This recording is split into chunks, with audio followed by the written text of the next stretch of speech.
Cristina. Thank you, Marianne. Welcome everybody to the Material Evidence in Incunabula seminar. It is a pleasure to have today a combination of something old, something new, something borrowed, not something blue, and joking apart, we have 2 or 3 presentations that are giving us an update on longer term projects, but we also have an introduction to new May editors and a new collection, that of Turin National University Library, being presented. And as far as the something borrowed, we have Matilde Malaspina, who will be talking about using MEI in the preparation of a database of a different project. So without further ado, I would like to introduce first our first team of speakers. And this is about the curators of special collections of the Historical Library, the Ekaterini Laskaridis Foundation. And our speakers are Vera Andriopoulou, Cleopatra Kirtata, and Angeliki Papadopoulou. The speaker for the paper will be Cleopatra. Cleopatra, the floor is yours. Thank you, Cristina. Let me share my screen. Sorry. So, can everybody see? Great. Yes. Well, good afternoon. We are delighted and a little overwhelmed to be here among other May editors for this first seminar where we present our work. I am Cleopatra Kirtata, and together with Vera Andriopoulou and Angeliki Papadopoulou, we work in the special collections of the Ekaterini Laskaridis Foundation in Piraeus, Greece. The foundation... excuse me. Yes. Is there the language Italian?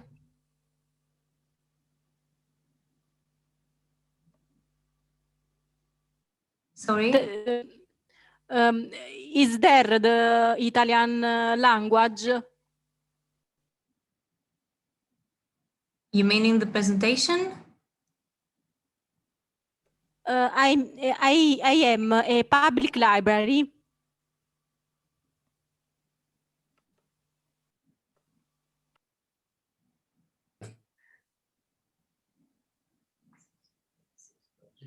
I can't see who's speaking, but the presentations will be in English, as will be the slides.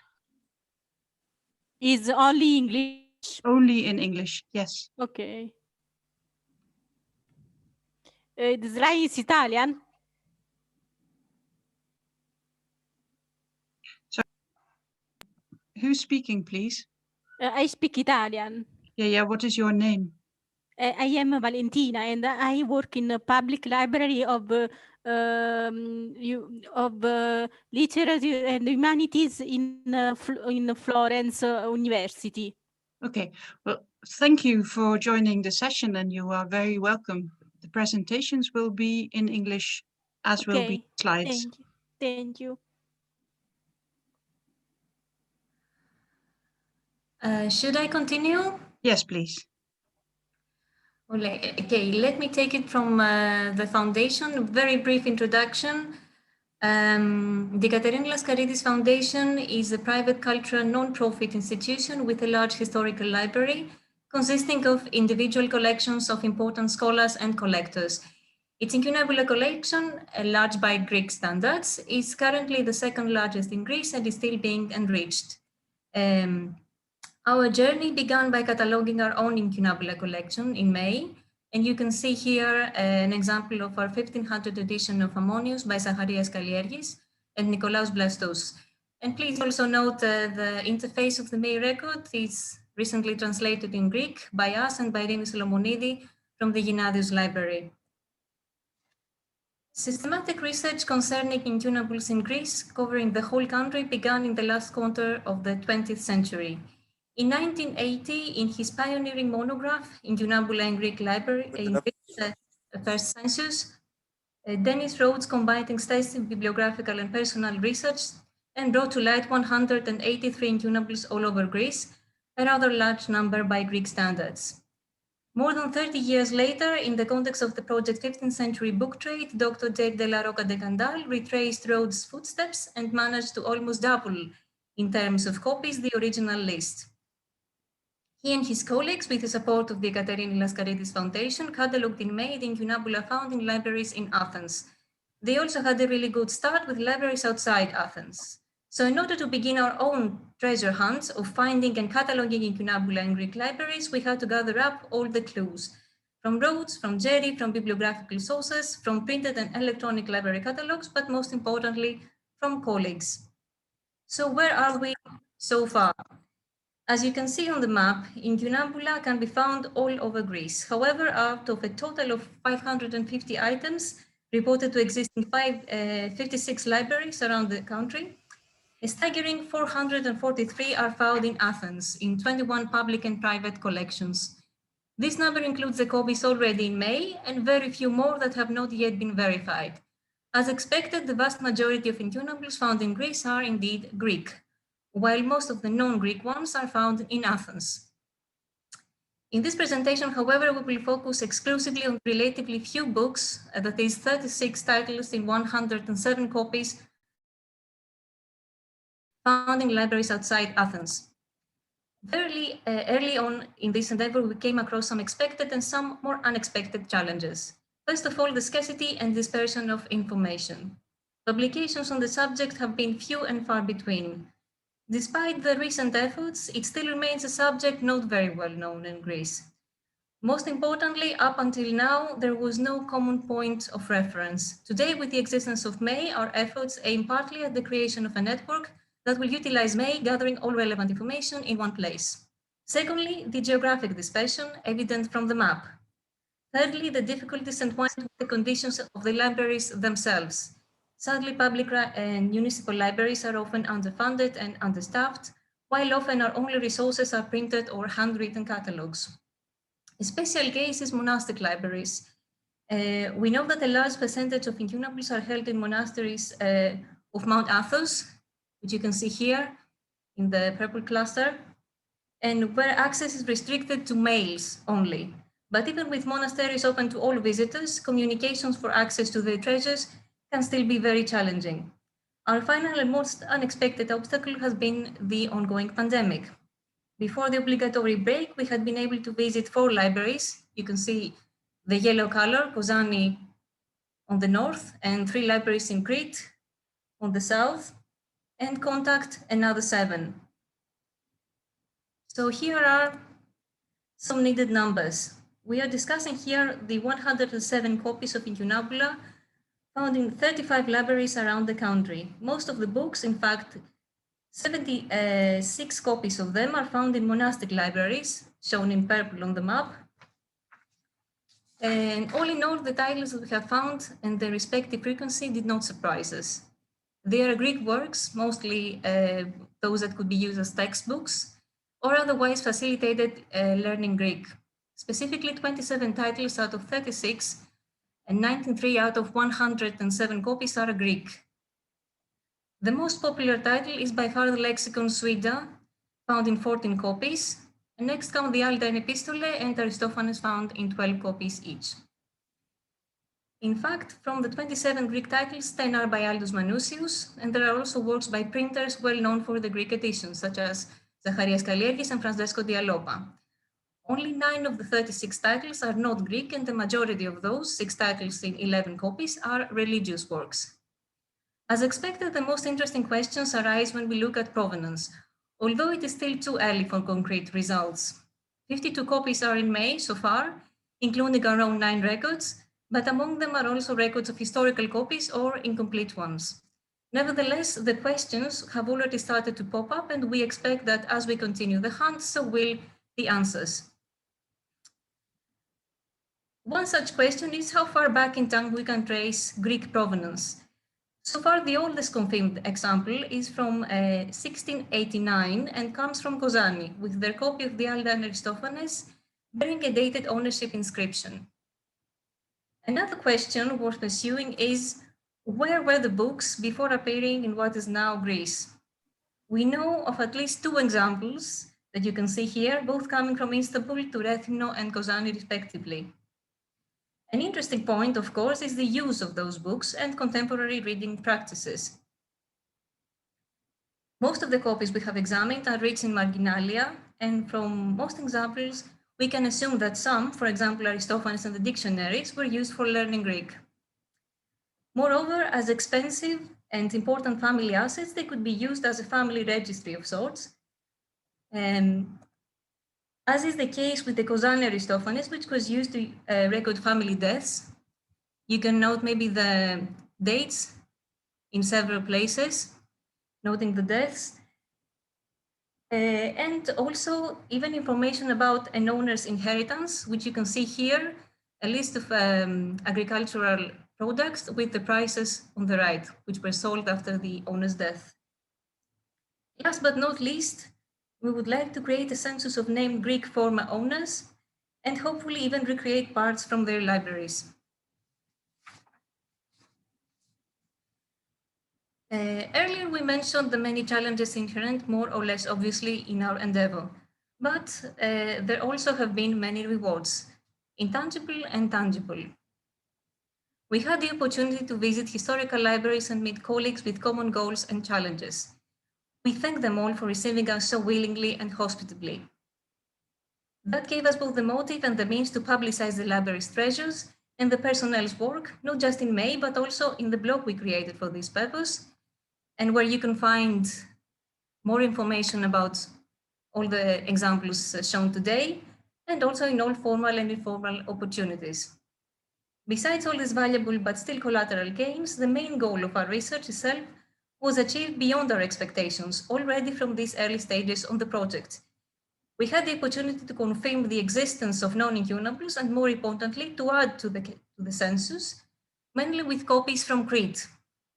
Crete is a special case, since until recently we knew only of one incunable in the university library. Given the island's special connection with both Venice and with the Greek printers working in Venice, it would be peculiar not to find at least a small number of incunables there, always keeping in mind that Crete also has a large history of conflict, sieges, and destructions that for sure have affected the number of surviving copies. Thus, our enthusiasm was great when Kostas Papadakis, curator of the closed access collections of the University Crete Library, informed us about more incunabula in other libraries of the island. For this invaluable contribution and ongoing help, we would like to offer our sincere thanks. Our speculations of future discoveries are also optimistic. Since more and more libraries start to get online and the research on incunabula becomes more and more known, we expect that we will discover more previously unrecorded copies. In conclusion, searching for and researching incunabula in Greece is a veritable treasure hunt that comes with a unique set of challenges, but also with many rewards. There is a lot of work still to be done, and we expect that it will yield interesting results, contributing both to the bigger picture of incunabula research and also to the study of social, economic, and cultural history of Greece. Finally, a great big thank you is owed to Jerry and Cristina for introducing us to this fascinating work of incunabula and for giving us the first clues for our treasure hunt. Thank you all for listening. Thank you, Cleopatra, Vera, and Angeliki very much. Absolutely fascinating presentation. I hope that by now we are all more or less settled into this Zoom session, and we'll continue on with the second paper by Claire Bolton about her ongoing work on Memmingen incunabula. Claire. Thank you. Share screen. Share. Oops.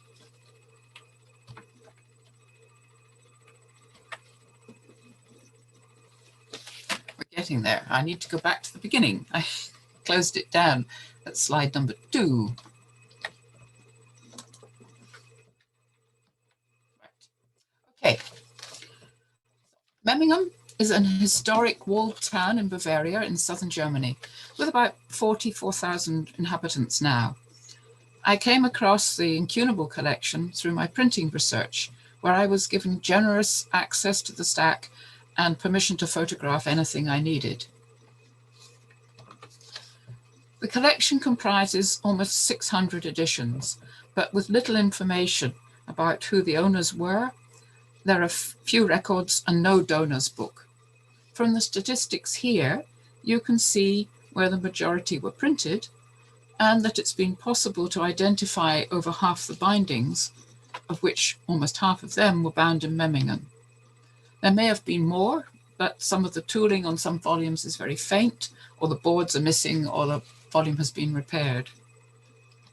A catalogue was made in 1643, and the edition given shelf marks in Roman numerals as shown here. Some of the spines also have old marks, but many are covered by a later label. 225 years on, a new manuscript catalogue was made with a new system of shelf marks.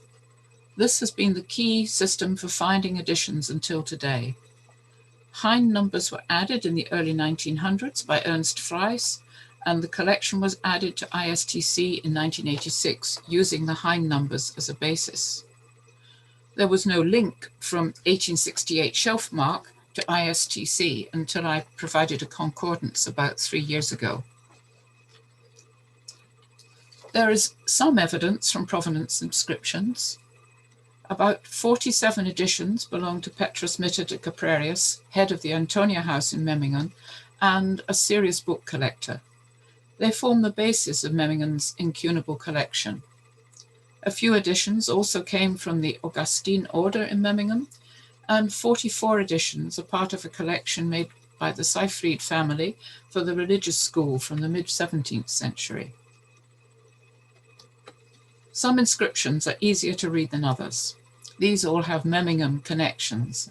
At the top is Pastor Eustachius Funk, in the center Dr. Jakob Matzenberger, and at the bottom Magister and Protestant Reformer Christoph Schapelle. There are many more inscriptions and some with no obvious Memmingen connection.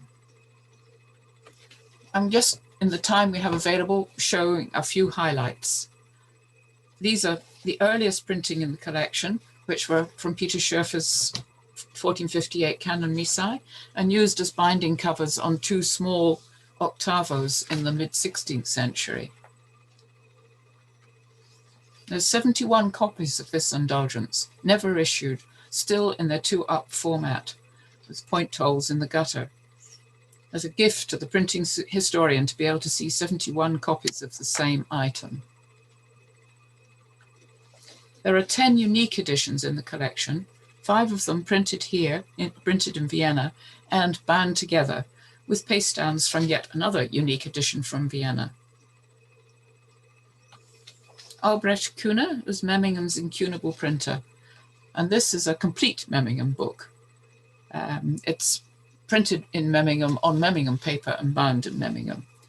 The collection has about 100 different editions printed by Kühne, almost half of them in Incunabula, and many are small booklets and have been purchased more recently, but this is one that's in its original binding. I love finding things that no one knew was there.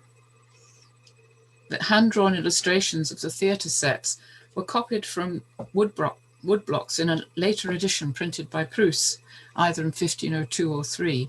So these have been tipped in at some later date. The binding gives us no clues, but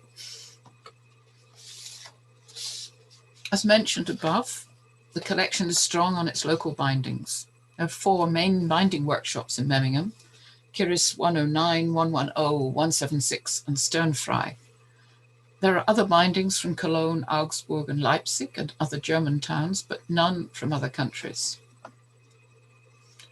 A few books have illuminated letters, 11 editions. All but 1 are in the Augsburg style, with the characteristic 2-color frame with the gold center and the painting on the leaves. Not all of them were actually printed in Augsburg, so I'm not quite sure how that worked out. The majority of the books are quite plain, with no rubrication at all. Some have fairly restrained editions, as you can see on the right-hand page. The left-hand example is a bit of a disaster, and these problems with the bleeding inks ran right through the whole book. Here we have a note of who the scriptor was, Martina Ubo. He signs it on the last page of the book. Slightly clumsy letters, not the best of pen work, but it's nice to have a name. And the association of decorated initial styles to binding workshop can be seen with many from the Cologne area. These are typical, with the cutout in the letters and the fine red and sometimes green and blue penwork. Both these editions were bound by Cologne binders. There are about 30 editions with Cadel initials, often with faces and birds and animals. They only occur in the Memmingen bindings, which suggests a local illustrator. K109 has the most examples, and there are a few from the other three binderies. There's an extreme example of decoration here. K109 again, I'm not sure what the herons or storks have anything to do with Vincentius's works, and the letter buried in the middle of the scroll work is an L. This collection is proving to show strong local links, and I'd like to thank the many experts, many from CERL, who've helped me unravel provenance, inscriptions, and sources of printed page stands and typefaces. My intention is to add the catalogued information to May when I've done, hopefully, my last checks. All advice continues to be more than welcome, and that's my email address. Thank you.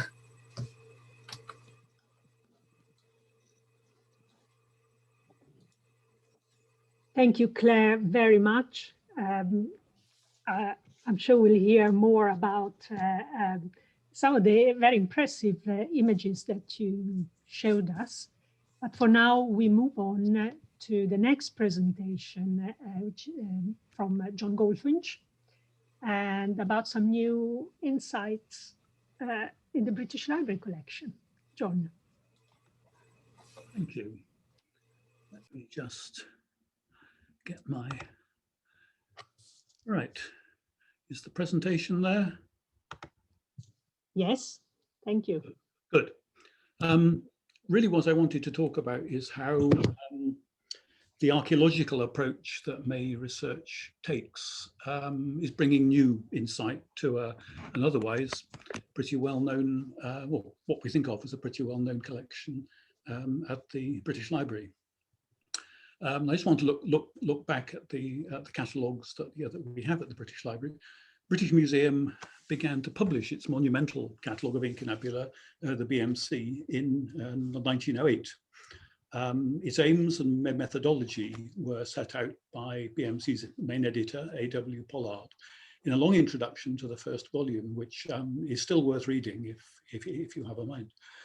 The catalogue aimed to place the books into a context based on production, to give detailed descriptions of Incunabula, but in an arrangement classified by place of printing and printer. Now here I've shown just a little extract from Pollard's introduction, really to show that they didn't ignore copy-specific aspects, but restricted themselves to the kinds of copy-specific notes that could be taken from looking at the book in front of them. And further on that note, you can see he said something about noting acquisition dates because they can help tell us something about the history of the copy. Absolutely right. Now, when we come to prepare an entry for MEI, we peel back the layers of sediment, as it were, that have accumulated on the copies, looking at what we might call the stratigraphy of the book. And we can also, as archaeologists do, and as our previous speakers have shown, we can call on wider resources to help interpret what we see. where archaeologists use botany, geology, they carry out archival research, and we can, if we're lucky, we may be able to do similar things. And these other resources may help reveal aspects of the book's history, which might otherwise remain completely unnoticed. If any of you have watched the film The Dig on Netflix, will have met the British prehistorian Stuart Piggott, being played as a young man. Now he calls this otherwise unknown evidence the potentialities of latent evidence, and I think we're very much often dealing with that in May. Now, to move on to a specific example of a volume, the one I want to talk about is from the library of Sir Hans Sloane. Now, Sloane's library of 50,000 books formed part of the collections with which the British Museum was established in 1753. And Sloane's library still survives now in the British Library. But at the British Library, Sloane's books have for a long time really lurked out of sight. In Pollard's introduction here, he mentions some of the key parts of the Incunabula collection. He doesn't mention Sloane at all. Now, Sloane owned around 600 Incunabula, if we count by ISDC entries, in about 480 volumes, the difference being the number of items bound up in tract volumes or in Sammelband. Now, a problem about Sloane is that by and large, they don't show obvious ownership markings. Some books have his name on, really not very many, and he didn't use distinctive book bindings. It's true, many volumes had a shelf mark of Sloane's, but a lot of these have disappeared in rebinding and conservation, and for many years, they weren't recognized as being Sloane's marks at all. At the British Library, a Sloane Printed Books project was begun and has been laboring away for well over 20 years now to record books that were clearly Sloane's, and it's carried on now by other volunteers, the library led by Alison Walker, and it aims to record books that must have been Sloane's. This is the homepage of the website, and that gives a lot of information about the clues that we can use to confirm the identity of Sloane's books, what they look like, and where they are. And just to emphasize this, that Sloane's books are not always obvious, whereas a lot of collections at the British Library that were acquired more recently are much more distinctive. They may have distinctive stamps on the binding or distinctive binding styles, like King George III's library, Thomas Grenville's library, and the museum from time to time used a special ownership stamp when it acquired a collection, by which you can distinguish the books when you find them. And this meant that when Pollard and his colleagues were cataloguing the Incunabula, some collections were much more obvious to them than others. Now, when Sloane's collections arrived at the museum in 1753, they don't seem to have been in very good condition. It looks as if many of the tract volumes had either fallen apart or were in the process of falling apart. Many of the constituent parts of these volumes later found themselves moved into new combinations, sometimes with other Sloane books, sometimes with other books. This was especially so after the museum's library was rearranged by subject in the 1790s. There was a further rearrangement affected the Incunabula, when around 1900, it was decided that the Incunabula should be extracted from the general library collections to make a special Incunabula collection, and that collection should be arranged typographically by country, town, and printer. And many tract volumes were disbound and rebound at that time.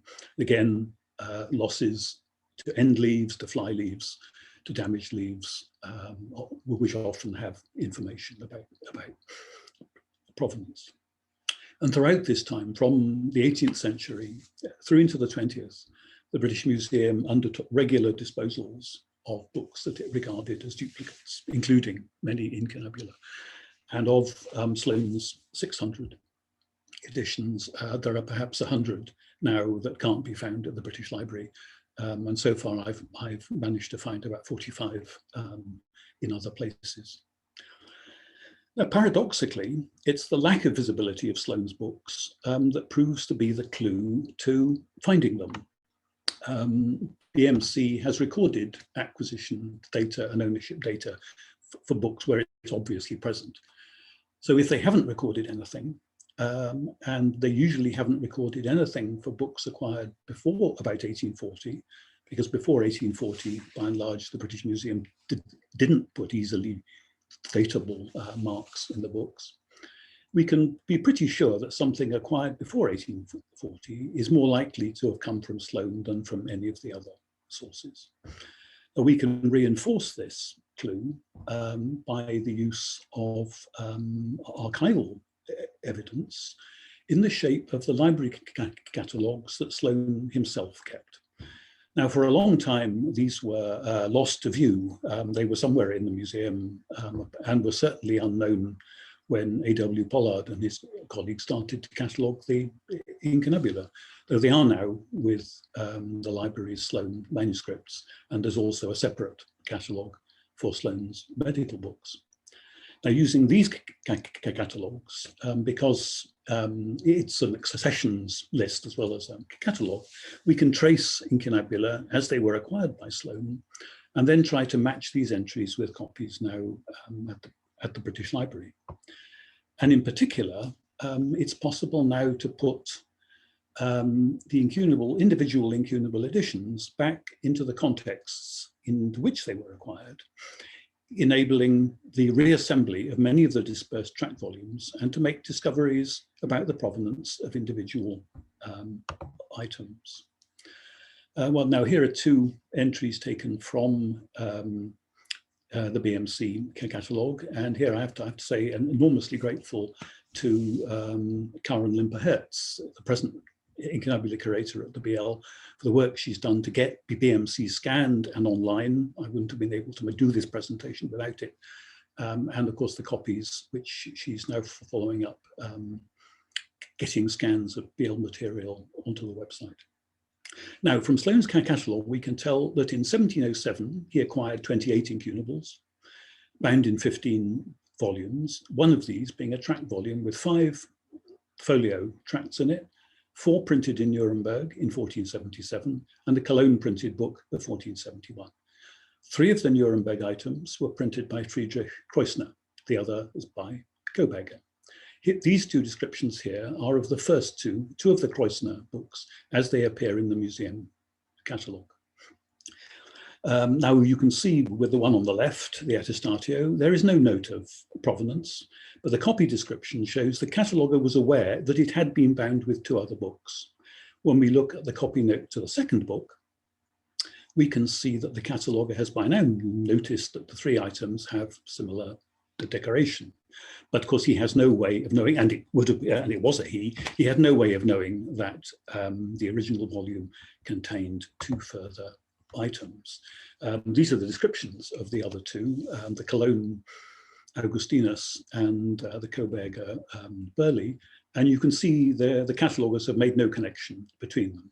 And given the way that these books would have been appearing on their desks as catalogers at different years, at different times, there's no way that they could reasonably have recognized any connection between these books. But we know from Sloane's catalogue that he acquired them as a single volume in 1707. Now, if we look at here are 2 images from 2 of the items themselves. On the left is the Arbor Consanguinitatis, and on the right, the Cologne printed Flores Sancti Augustini. And at once you can see that the decoration, the red and blue, and especially the penwork around the edge is really quite distinctive. Now, as someone working on May, of course, one's eyes instantly alight on the inscription, on the writing at the bottom on the right-hand one. And as usual, yeah, one hopes for an ownership inscription. In fact, it's a quotation, a well-known quotation from the book of Job, the Lord hath given and the Lord hath taken away. Quite what prompted the owner to write that, I'm not sure, but it's the penwork that really is the is the clue. And if we look at the, here's two of the other items, again, the very similar penwork. And with the help of British Library manuscript curator Eleanor Jackson, we were able to confirm that this penwork is distinctively English. It's very clearly not German. It's English. So the opportunity that May has given us has enabled us to bring these 5 items back together into one context, and has also allowed us to conclude that these were present in England from an early date, and so to add to the record of the early arrivals of continental Incunabula into England. Thank you.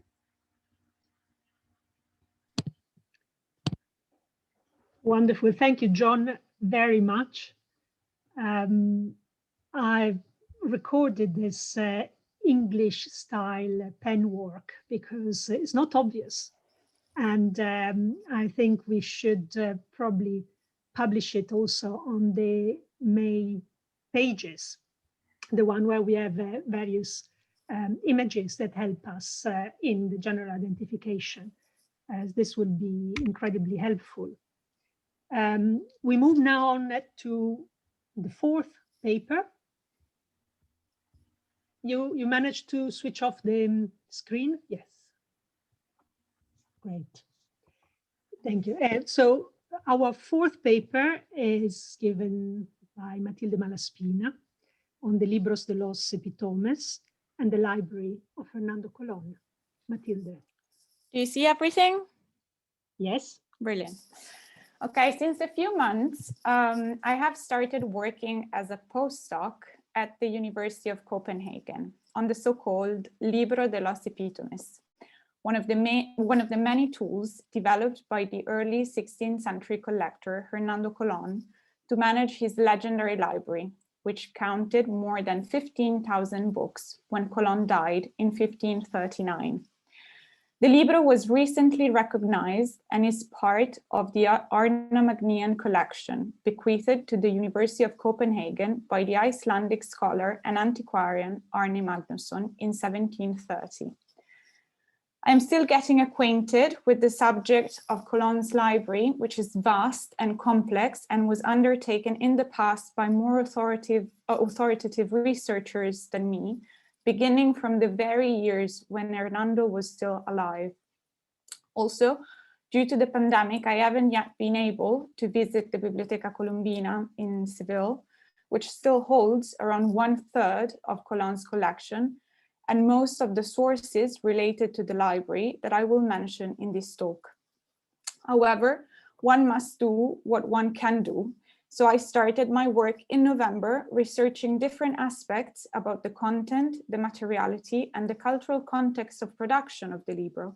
But today I would like to give you an insight on what has been one of my main tasks in these first months, which consists in following the connections from the Libro to the wider library by identifying the more than 2,000 texts that are epitomized in it, establishing which editions they were part of, and collecting data about when and where these editions were bought by Colón, how much they were paid for, and so on, and then locating some of the still extant Colón's copies. I will have to simplify on many aspects due to time constraints, but still you will see that the library was so impressively organized that once you have become familiar with the tools, finding this information 500 years later is still pretty straightforward, which I find impressive. On the other hand, what is challenging, even with the technological and digital progress of the last 500 years, is finding a way of organizing, connecting, and presenting this information which does justice to the genius knowledge management structure that Colón had devised. We are trying to do so in collaboration with CERL, and Andreas Walker, the CERL engineer, is devising for us a database which we have based on the MEI model, but tweaked and tailored to our needs, as you will see in the final part of my presentation. Before I get to tell you more about all this, however, I would like to shout out to the other scholars working on the Libro with me in Copenhagen, who should all be online, more or less. Professor Matthew Driscoll, the project director, Dr. Joanna Borreda, who is also a postdoctoral researcher trying to establish how the Libro eventually ended up in Copenhagen, and Alessandro Ignasso, the project assistant. As it appears clearly to anyone approaching the library of Hernando Colón, it is built around two equally important constitutive elements. The first element is that of the books, which were actually part of the collection, amassed with maniac enthusiasm and encyclopedic interest over the course of around 30 years. The second element, to which equal, if not sometimes more, energy and intellectual effort were devoted, is constituted by the indexes and repertoires that organize the books and their content in the library. I cannot touch upon all of them, but I can tell you that the Libro is a big folio manuscript of around 1,000 leaves, written mostly in Latin on paper by different hands. I'm working on this right now.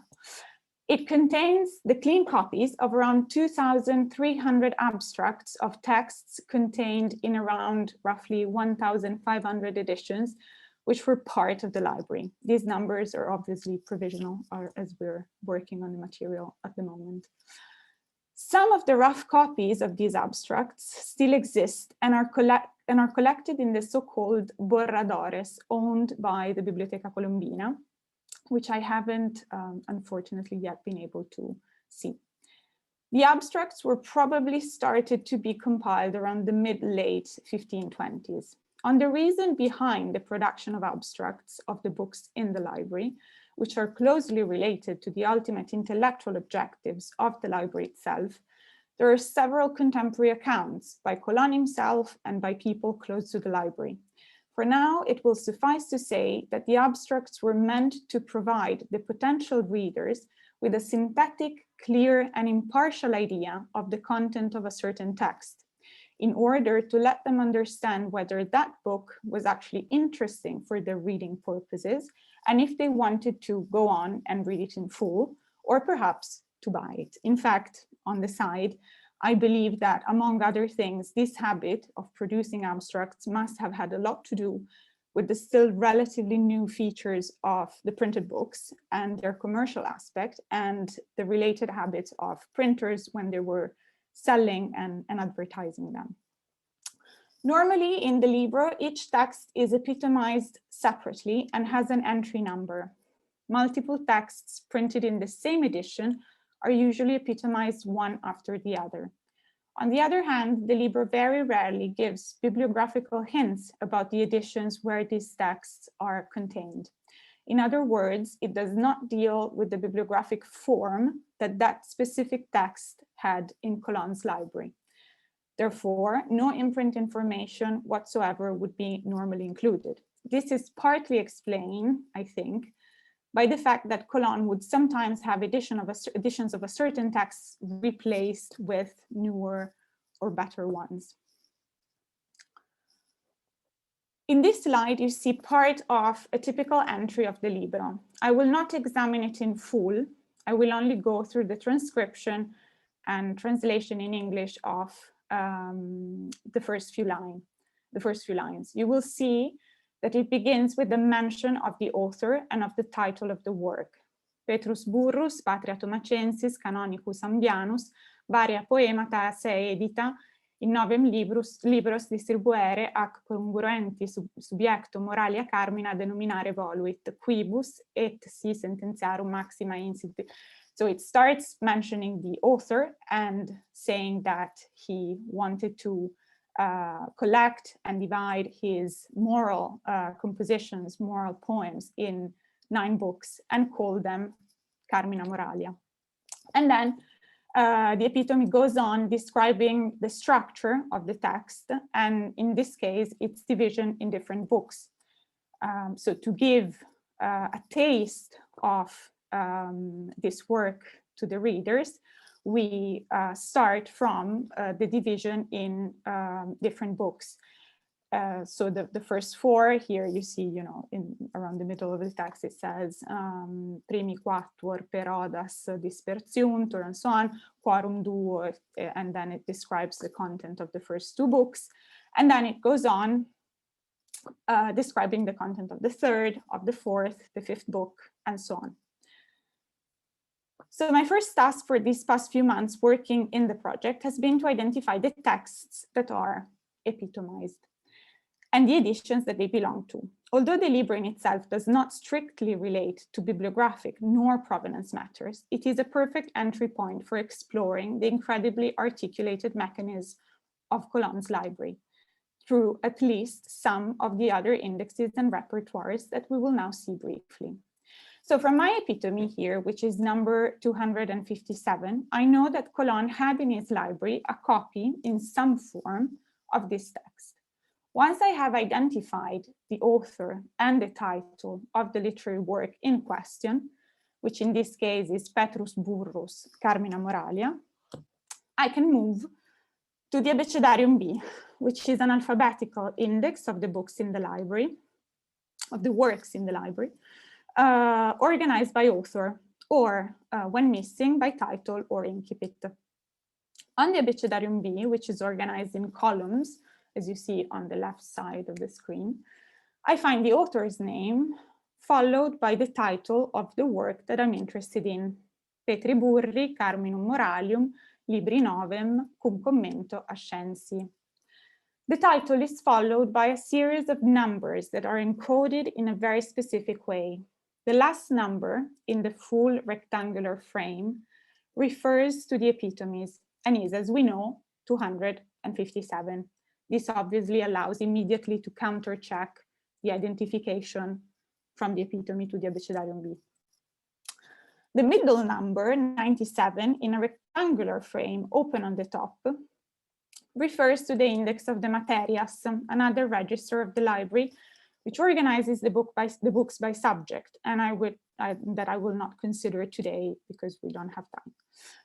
The first number after the title, which is 1554, is underlined in a peculiar way with a small trait descending and refers to the Registrum B. Before moving to the Registrum B, I will make a side note, which is that the Abecedarium B mentions Ascensius' commentary for the text of Pierre de Bourg. And in fact, if we go back to the Libro, just for 1 second, we see that the following epitome, so the epitome following number 257, so number 258, precisely relates and summarizes Iudocus Badius Ascensius' commentary on Pierre de Bourg. So this is the commentary to the text is treated as a separate text and will have its own epitome and then its own abecedarium entry under Iudocus Badius. But now we move to the Registrum B, so the first number that we saw mentioned in the Abecedarium B. This is a topographical index of the editions contained in the library. Each edition, not each text as in the epitomes, corresponds to a number, and each entry would typically include detailed information about author and title of the work. The textual units include in a certain edition, of which incipits and explicits are given, format, number of columns if there are columns, and then indications on where the book was printed, by whom, and when.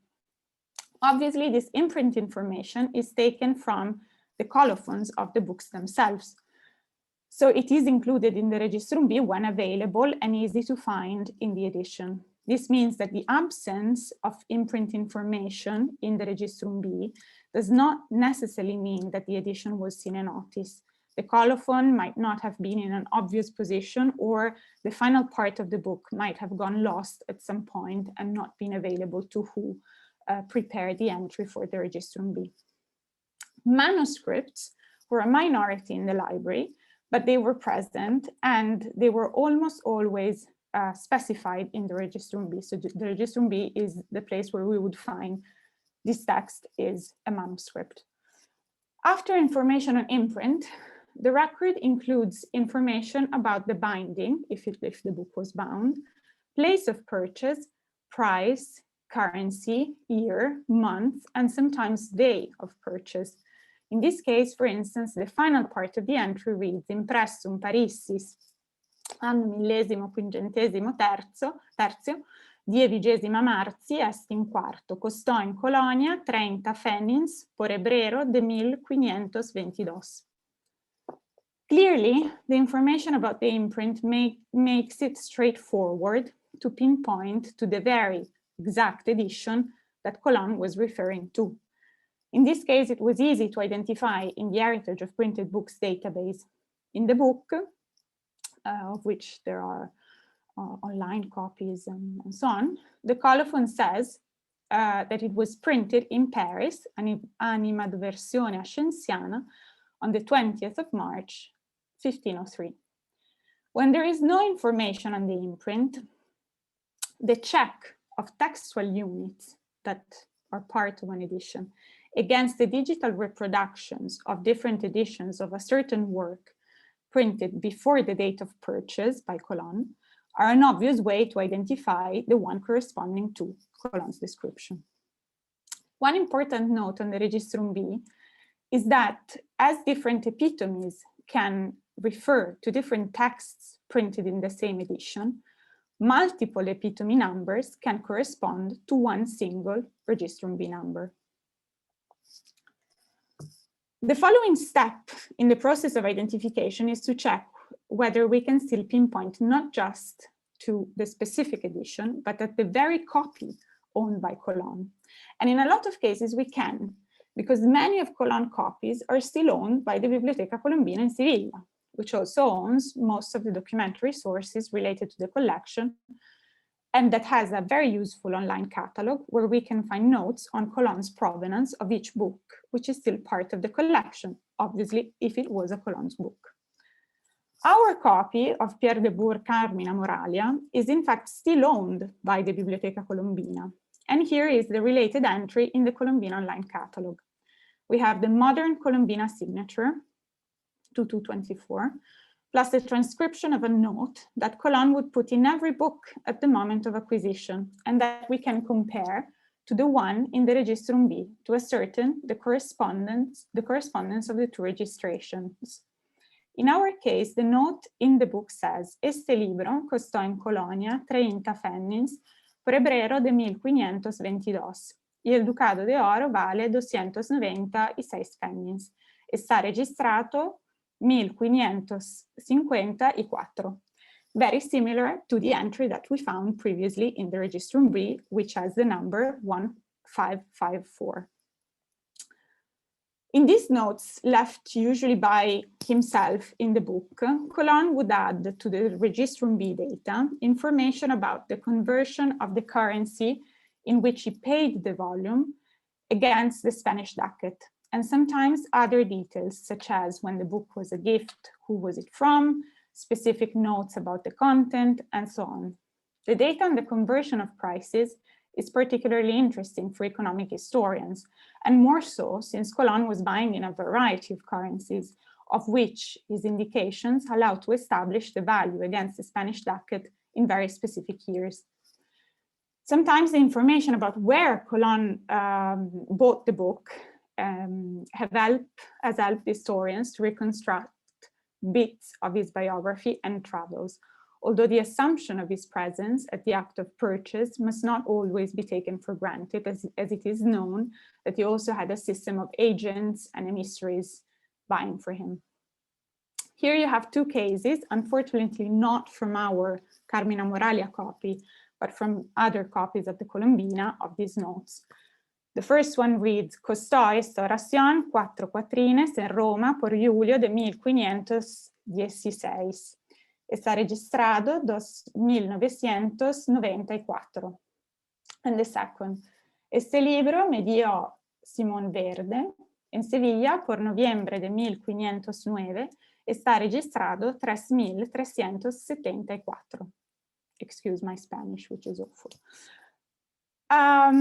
So starting from the libro, this process of identification of each epitomized text connects it to the system of organization of knowledge of Colon's library, searching for it in the Abecedarium B, checking the Registrum B number, from there identifying the precise edition of this text owned by Colon, often being able to pinpoint to the actual copy capture data on its acquisition, and check whether that specific copy is still in the Colombina or elsewhere today.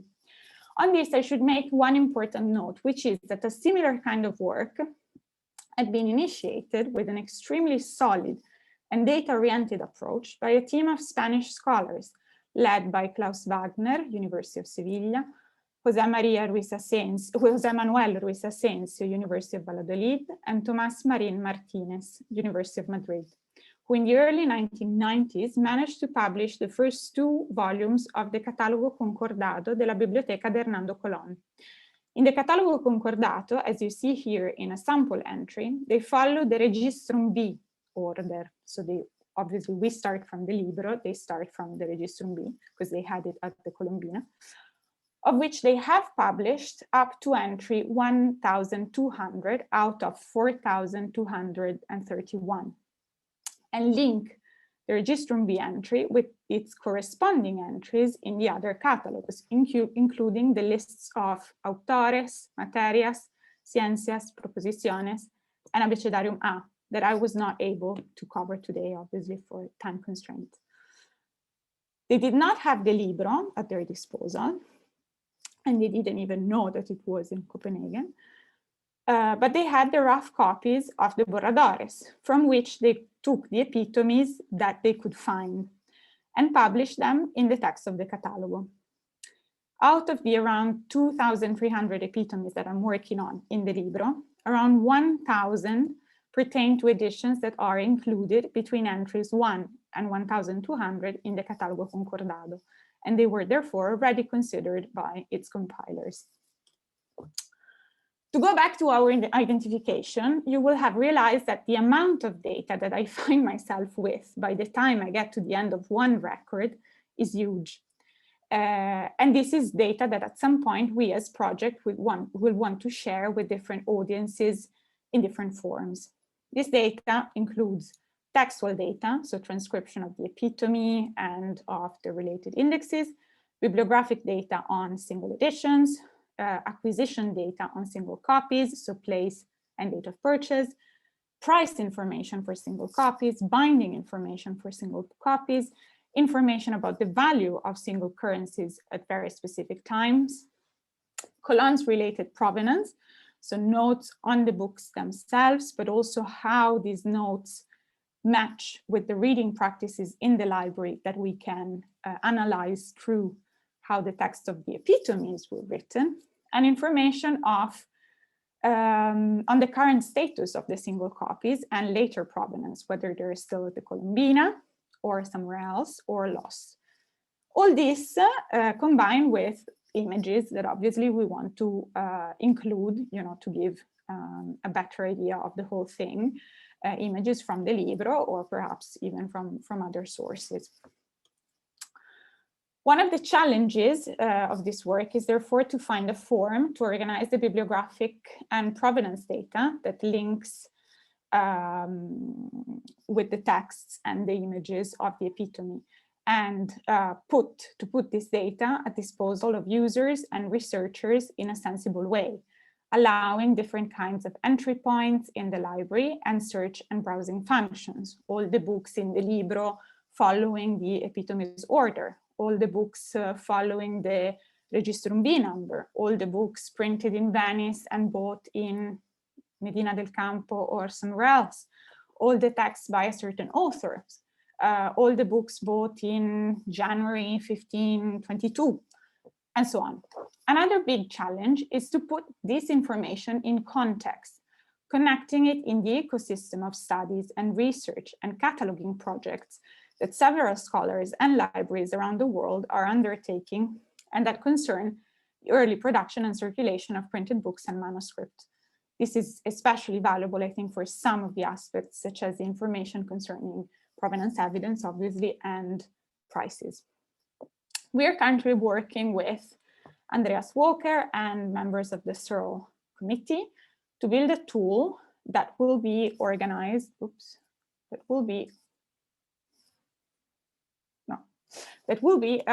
organized on the MEI model and will allow us to create records and to record bibliographic and provenance information for all the copies of Incunables, 16th century printed books, and the manuscripts that we identify from the Libro, linking them with TI transcriptions and images of the Libro itself.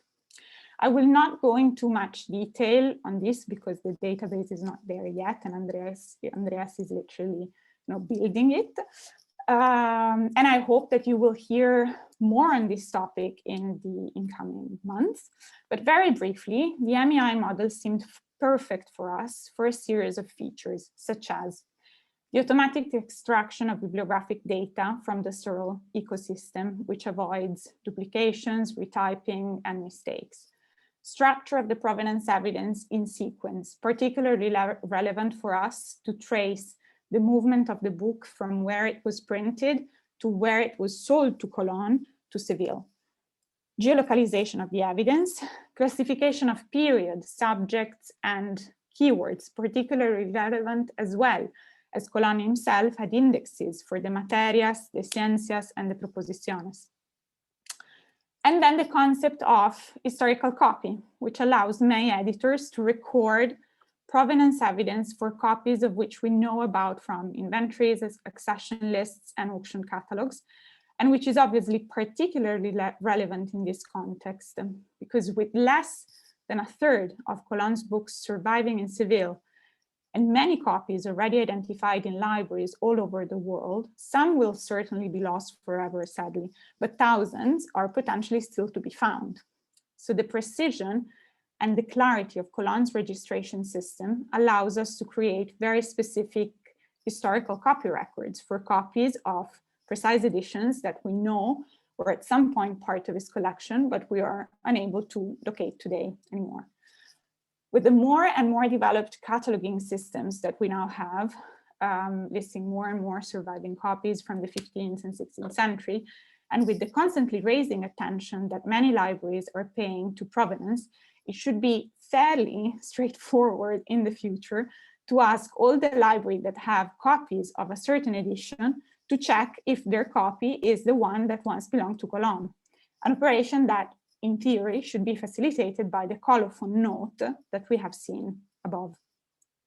If Cologne copy is found, the record will be changed from historical copy to physical copy, and the current holding institution will be inserted as present owner, and all the in-between provenance information will be obviously updated if it's known.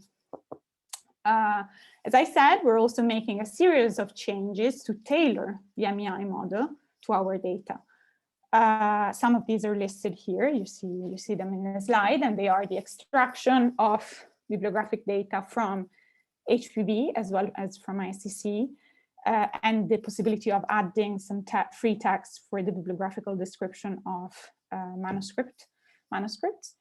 A separate section that we're introducing in the record for the registration and transcription of Cologne's indexes, which will make them, searchable then.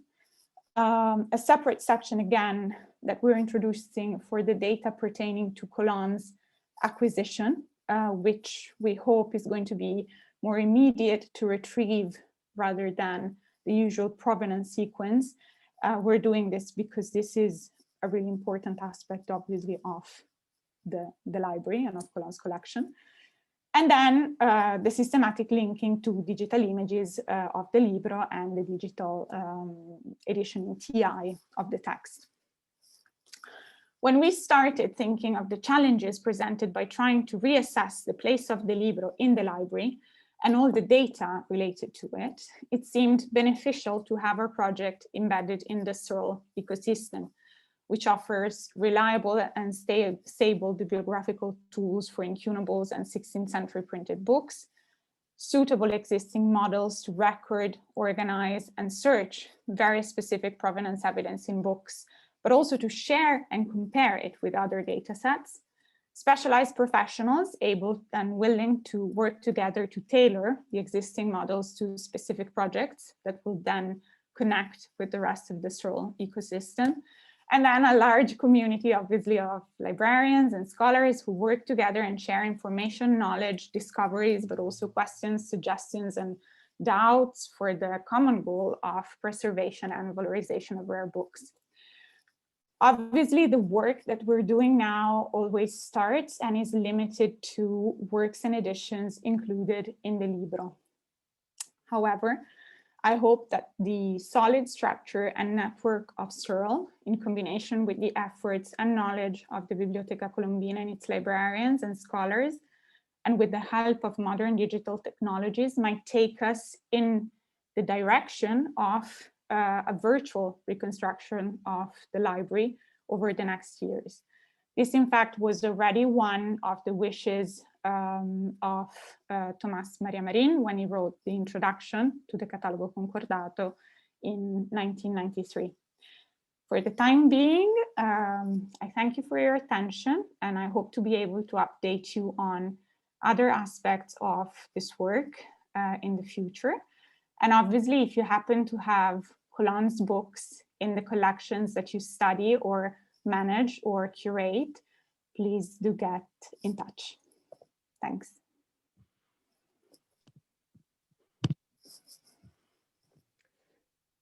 Wow, thank you, Matilde, very much to you and all your colleagues for this extraordinary project that you are finally, you're bringing to a better understanding for all of us.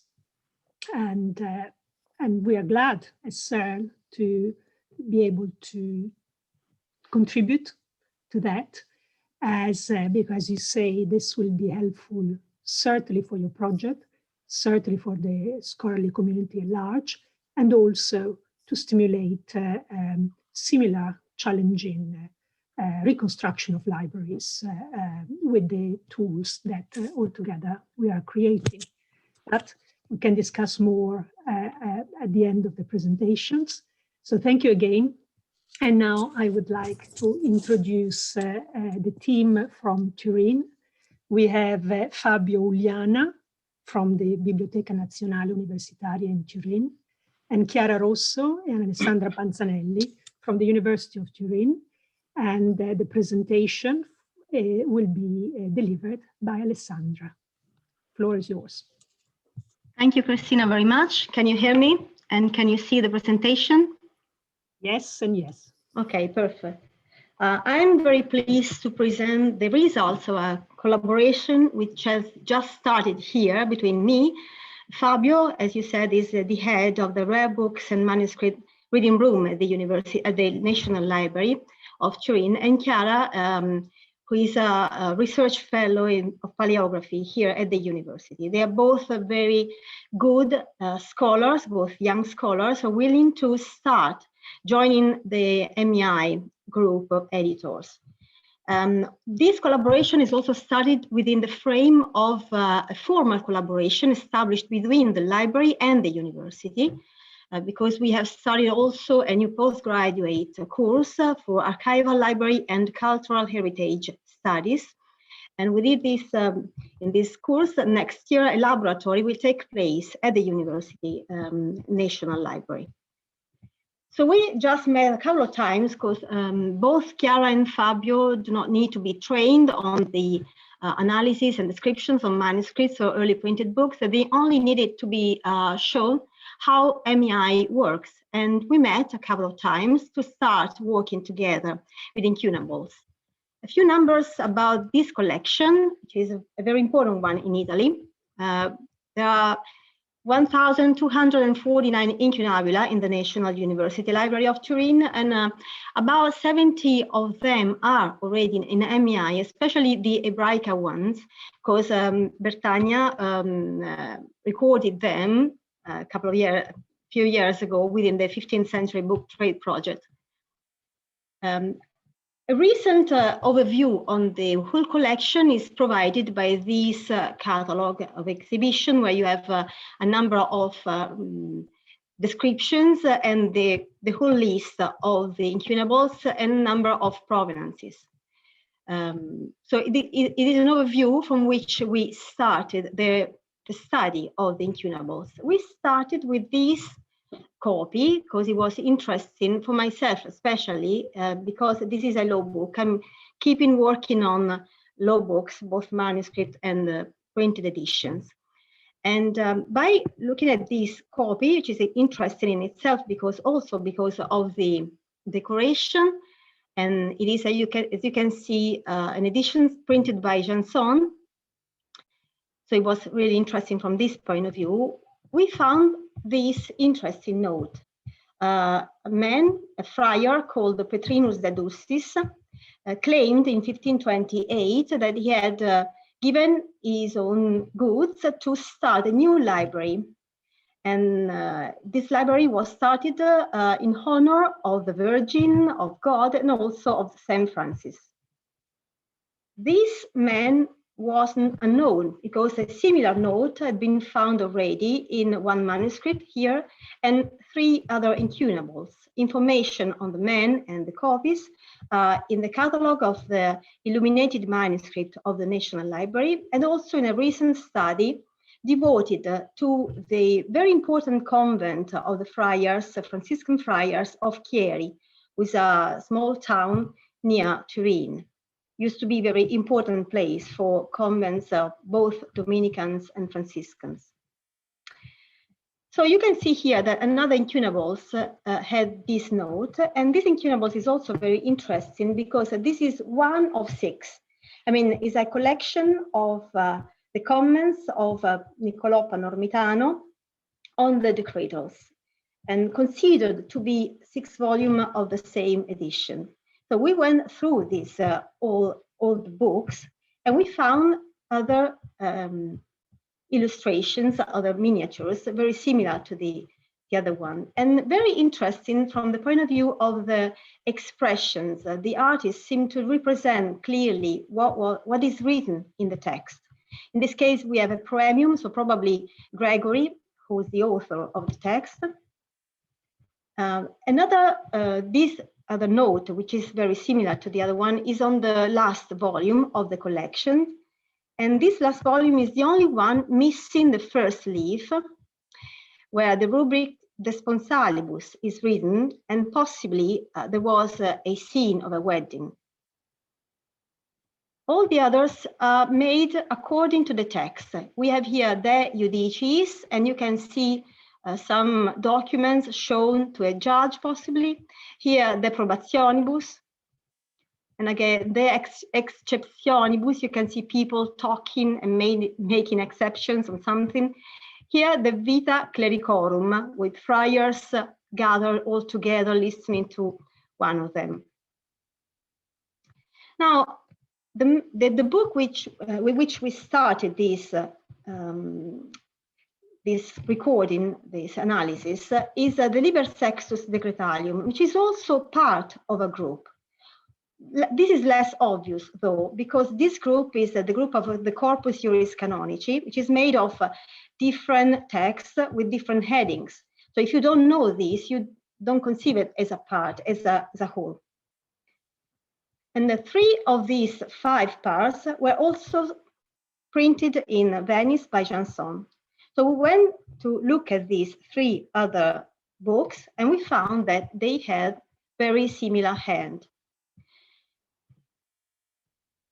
And at this point, I asked for advice for art historians who are actually currently working on an artist who is possibly a man from that very place, from Chieri. And from this monastery, from this convent of Chieri, we found other very interesting provenance notes, like this one, where you can see that this Liber of Metaphysics of Aristotle was used by Jacobini de Prato of the same convent, and was both in Pavia for 2 ducats. This is another note, which is more interesting because the book is said to be in the armario of the conventus, but then a final note saying that it was given to a friar, which seemed to have borrowed the book for money. He he could use the book for the entire life, pro libris tres astensibus, but the book post vitam eius debet redire ad conventum Ceri. So a number of interesting provenance notes from this convent in Chieri. And information on the artist and the friar and when and where the collection of books were bought to come in the future.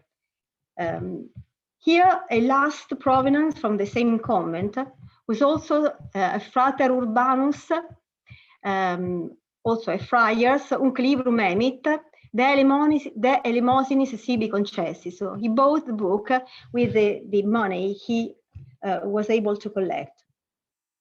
The three of us found that the very first time we started working together, we found these interesting notes who had escaped previous studies on the collection.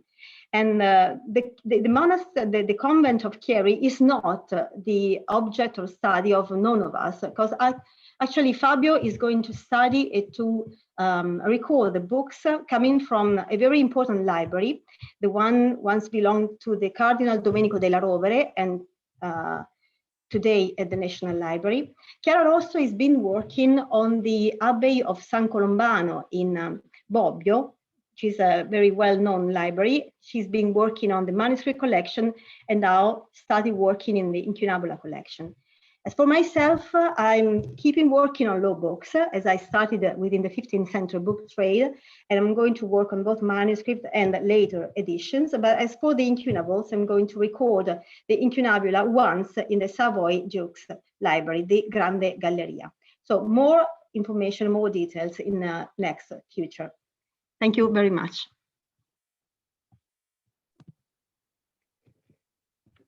Thank you, Alessandra, Fabio, and Chiara very much. And for Fabio and Chiara, thank you.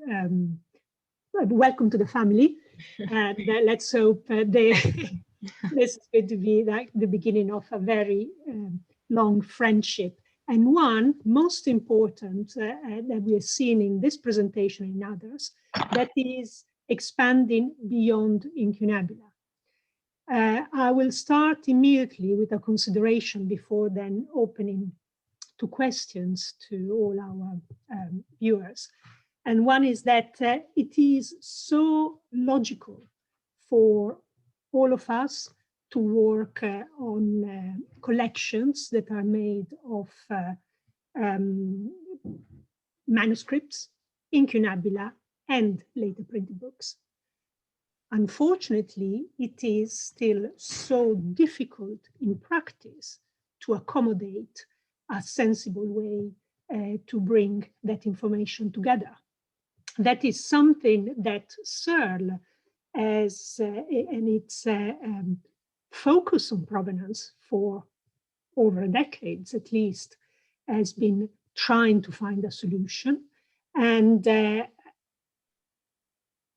in a way, it was quite promising to see the variation of the model that we are creating for the project on the book of epitomes of Cologne, because it might really be a way to find a sensible solution to our absolute need to see all these typologies of books together, obviously.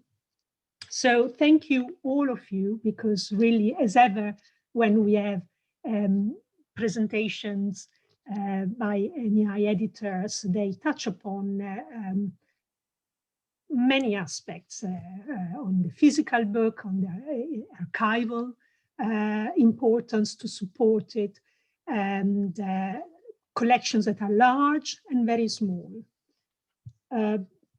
I will start by also continue with another observation, which was raised by the first presentation, our colleagues from Piraeus.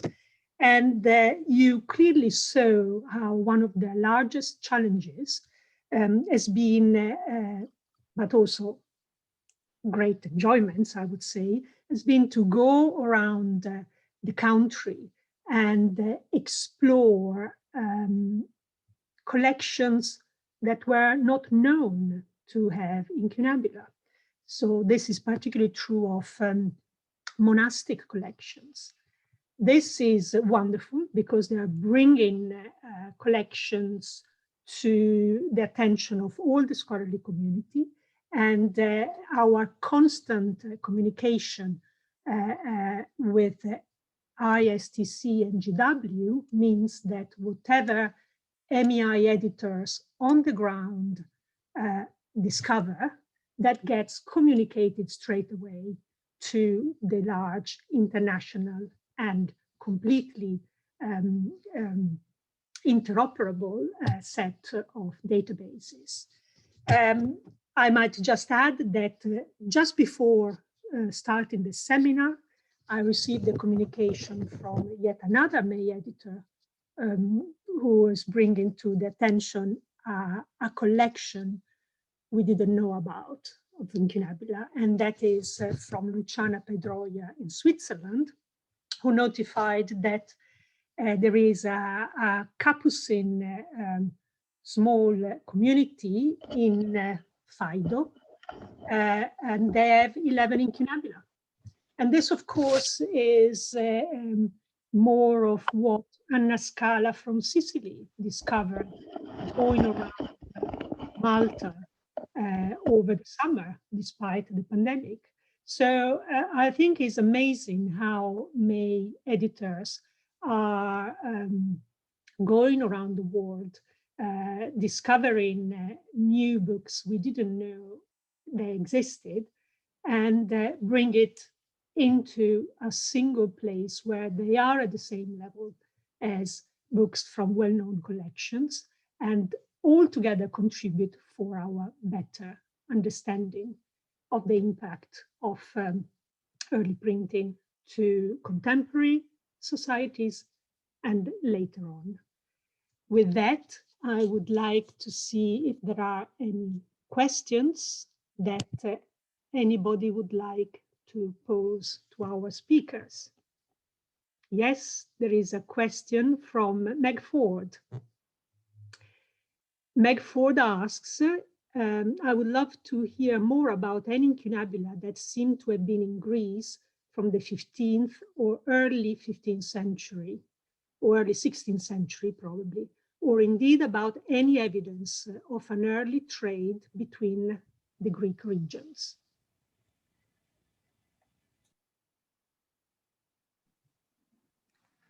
Yes, thank you. Honestly, so would we. We would like to find more evidence about that. As we mentioned, our research is in a very early stage so far. Hopefully, we will find more concrete evidence. We already have some clues about an incunabule found in Toplou Monastery in Crete from our colleague, Kostas Papadakis, whom we mentioned because his help is very valuable. And there is evidence that is probably one of the earliest provenance in Crete and maybe Greece, but we'll have to wait and see. Up until now, we have not yet anything else concrete, but we are definitely on the look. Thank you. And thank you, Cristina, for correcting my typo. But is there much evidence for 16th century intra-Greece book trade?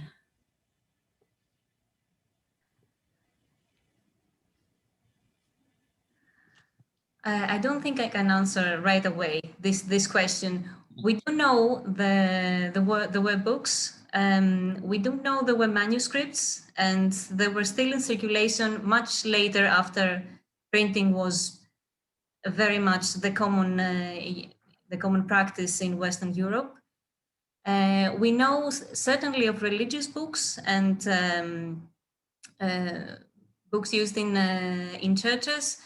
And definitely, there were some of them coming from the West, from Italy, from Venice, but other also, as we saw, that there were probably some that came through the East, from Constantinople and other sentence there.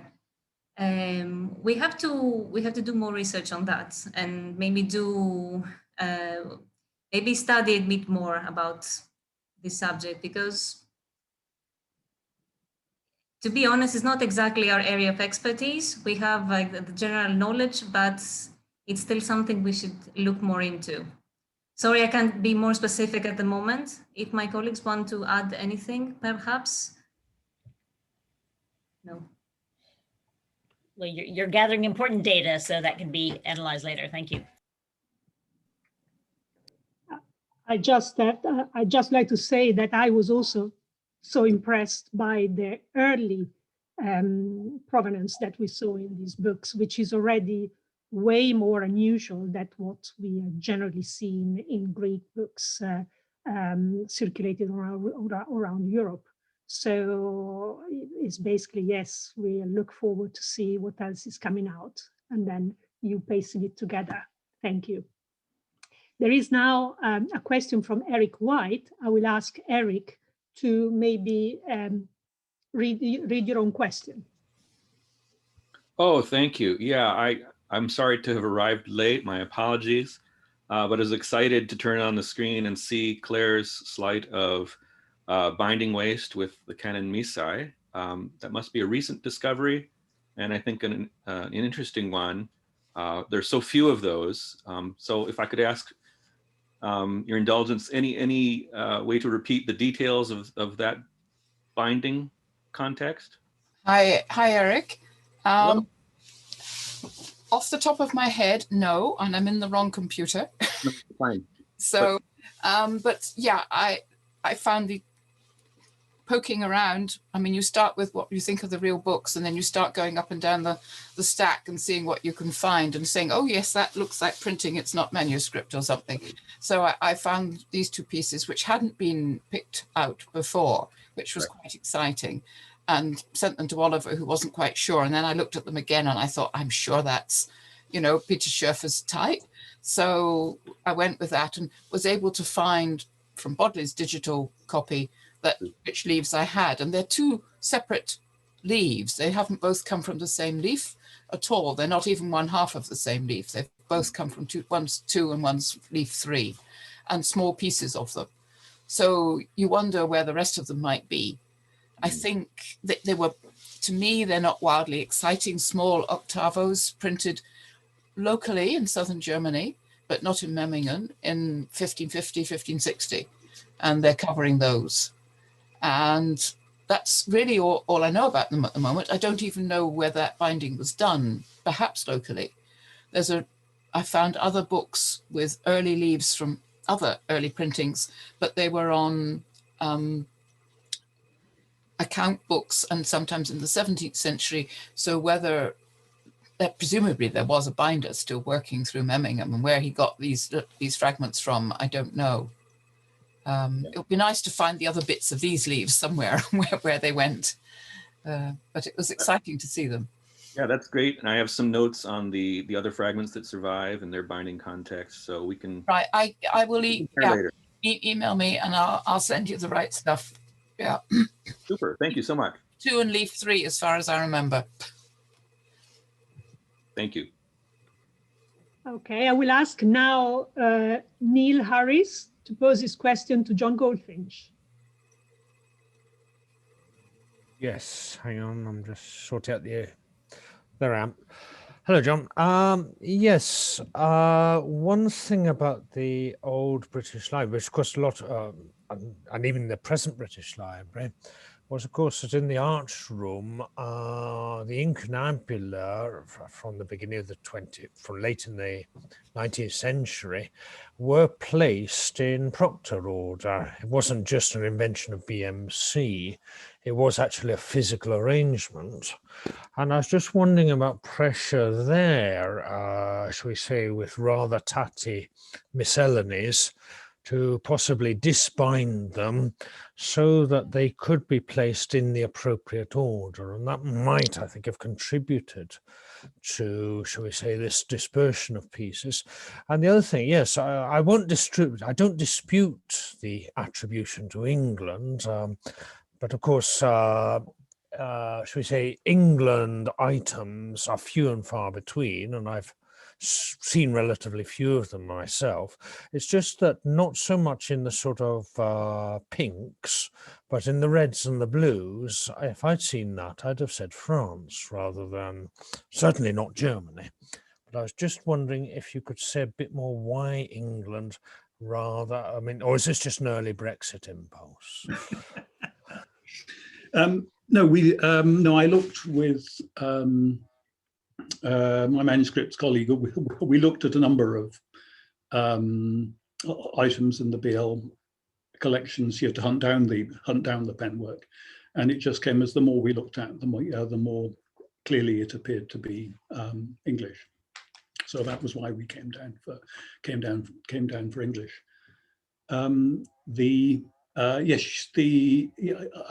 was trying to say yes, that in the attempting to sort the Incunabula into the production, into the Proctor order, led to a lot of disbinding and rebinding. And rather frustratingly, when Proctor himself started doing it, he kept a note of where everything came from. He kept a series of slips recording the disbindings. And after he died, this wasn't carried on. And it's rather frustrating that we haven't got that useful record of how things were dismembered and put back together. But sometimes you can use the old catalogues to do it. Sometimes there are traces of old shelf marks. But so you could actually have these Proctor notes been brought into play with May yet, or are they just a closely kept secret? No, Dave. I had them when we were still able to use the offices. I'd had a lot of them sorted. Proctor had kept them in Proctor number order, which is less useful from a provenance point of view.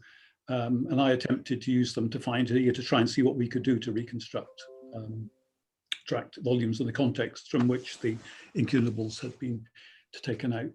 None of it is helped by the fact that if they took apart a volume which had Incunabula they wanted, Incunabula they didn't want, 16th century items, the 16th century items then disappear back into the general collections. Yeah. There's no records were kept of the items that were sold as duplicates or given away as duplicates. So you're working in a fog. Yes. To quite an extent. And although later on in the 20th century, the museum was better at keeping records if books were moved to different shelf marks.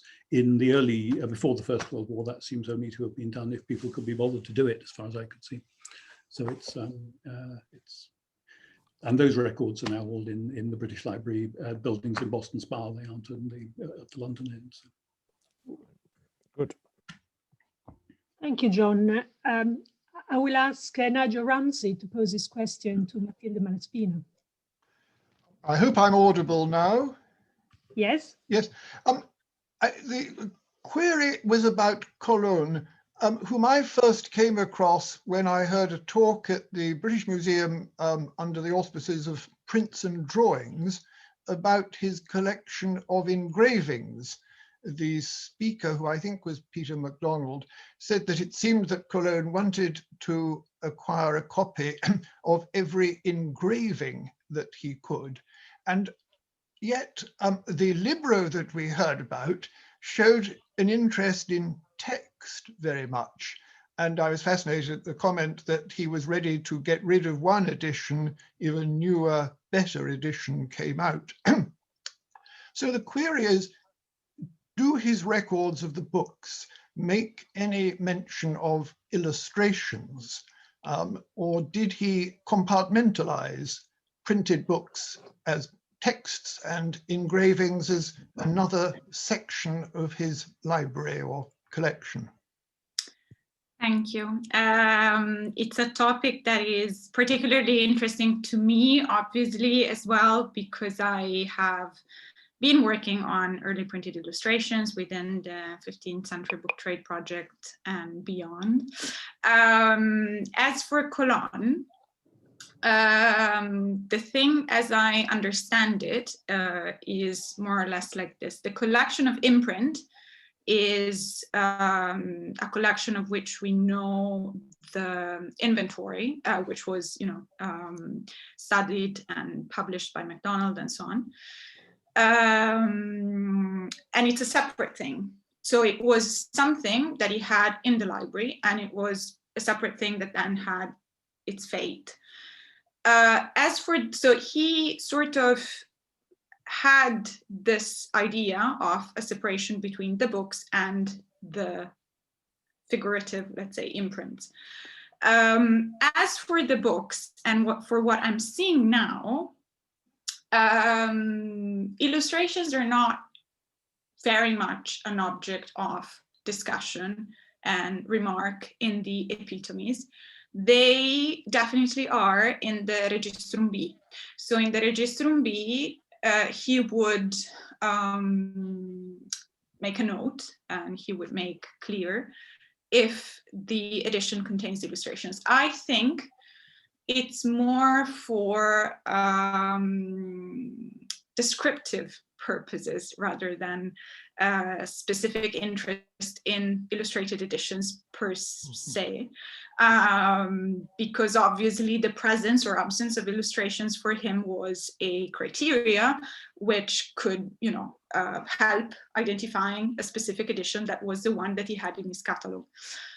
Beyond that, I still have to sort of investigate. I think that a lot of hints about this could be found and could be perhaps highlighted looking at the books themselves. So if he sort of treated illustrations in a particular way, if he shows a particular interest in illustrations in dealing with the physical copy of the book. He certainly remarks when they are a prominent feature of the edition, more for bibliographic purposes, I think. I hope this sort of answers. Thank you. Thank you, Matilde. If there are no other questions, I see no other questions in the chat list. I would like again to thank our speakers so much for their very interesting, detailed, clear, stimulating presentations, and remind you that there will be more MEI seminars, but the next appointment most likely will be at the Renaissance Society of America, where there are 2 round tables centered on MEI. The first one is called the Incunabula Online, Research in Early Books Through International Collaboration, and has been organized by John McQuillan. And we'll see Matilde, Alessandra, Eric White, Takako Kato, Laura Nuvoloni, Greg Prickman, and myself in the panel. And the second is a roundtable on marginalia, annotation, and other marks. What is the state of the field? And that has been organized by Earl Evans. And we'll see speakers Adam Shear from the Footprint Project, myself about capturing marginalia in MEI, Matthew Simons from UCL, The Archaeology of Reading, Neil Weiger from Florida, Sarah Miglietti from Warburg, and Regan Klatstrup from Penn University. So if you are considering participating to the RSA, do look out for us. It's going to be more MEI in yet more different and interesting ways. And thank you all again for taking part to the presentation and the conversations today. And please do continue doing what you're doing so wonderfully. And for the people who are not yet part of the MEI family, please do consider join us, do write to us. Thank you very much to you all. It was lovely to see you, and see you very soon. Goodbye.